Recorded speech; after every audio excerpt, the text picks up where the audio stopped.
Go రక్షణ కోసం గత 75 రోజులుగా కాశ్మీర్ లాల్ చౌక్ నుంచి పాదయాత్ర చేస్తున్నారు బాలకృష్ణ గురుస్వామి. 2400 కిలోమీటర్లు నడిచి ఆదిలాబాద్ నిర్మల్ మీదుగా ఆర్మూర్ పట్టణం చేరుకున్నారు. వందలాదిగా అయ్యప్ప స్వాములు, గో భక్తులు గోమాతతో పాదయాత్ర చేపట్టారు. ప్రతి పట్టణంలో తిరుగుతూ గో హత్యలు ఆపాలన్నారు. అంతరించిపోతున్న గో జనాభాను కాపాడాలని భారీ ర్యాలీలు నిర్వహిస్తున్నారు.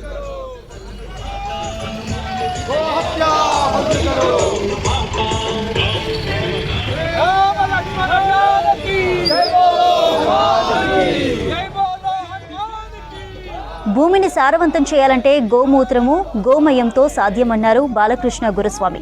గో పాదయాత్ర December 12 Nizamabad, December 15 Kamareddy, December 18 Medchal, December 21 Hyderabad చేరుకుంటుందన్నారు. డిసెంబర్ 22 బషీర్బాగ్ అమ్మవారి ఆలయం, అబిడ్స్, మొజంజాహి మార్కెట్, సిద్దింబర్ బజార్ నుంచి చార్మినార్ భాగ్యలక్ష్మి అమ్మవారి టెంపుల్కు చేరుకుంటారు.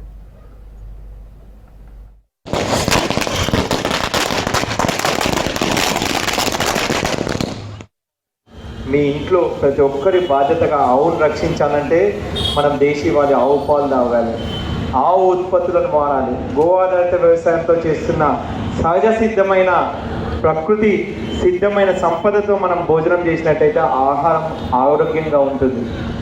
నేను చేస్తున్న యజ్ఞం అందుకే. ఈ ఆవు లేకపోతే మన జీవనం లేదు స్వామి. ఆవుకు అయ్యప్పకున్న సంబంధం నేను ఒక్క నిమిషంలో చెప్తాను. మనం విభూతి పెట్టుకోవాలంటే ఆవు పేడ కావాలి. స్వామివారికి అభిషేకం పాలు, నెయ్యి, అదేవిధంగా పెరుగు అభిషేకం చేయాలంటే దేశీవాళీ ఆవులు కావాలి.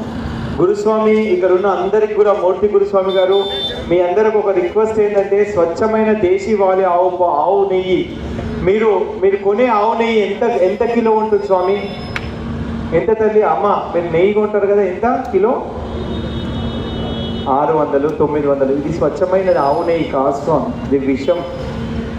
1 కిలో నెయ్యి తయారు కావాలంటే 30 లీటర్ల ఆవు పాలు పడుతుంది. లక్షల రూపాయలు పెట్టి అయ్యప్ప పూజలు చేస్తున్నాం, వేల రూపాయలు ఖర్చు పెట్టి ఫ్లైట్లలో శబరిమలకు వెళ్తున్నాం. మన ఆత్మ అనే ఆజ్యాన్ని ఇరుముడిలో పోసి మన కుటుంబ సభ్యులతో మన బాధలన్నీ వ్యక్తపరుస్తూ స్వామిని వేడుకుంటూ మండల కాల దీక్ష తర్వాత మనము స్వామికి పోసే నెయ్యి స్వచ్ఛమైన దేశీవాళీ ఆవు నెయ్యి ఎవరం పోస్తున్నాం స్వామి? ఒక్కసారి ఆలోచించండి. ఈరోజు సనాతన ధర్మాన్ని కాపాడుతుందంటే ఈ అయ్యప్ప తత్వం మాత్రమే. ప్రతి ఒక్క అయ్యప్ప కూడా కంకణం కట్టుకోవాలి, గోత్ను కాపాడాలి, మన ధర్మాన్ని కాపాడాలి, మన భవిష్యత్ తరాన్ని కాపాడాలి.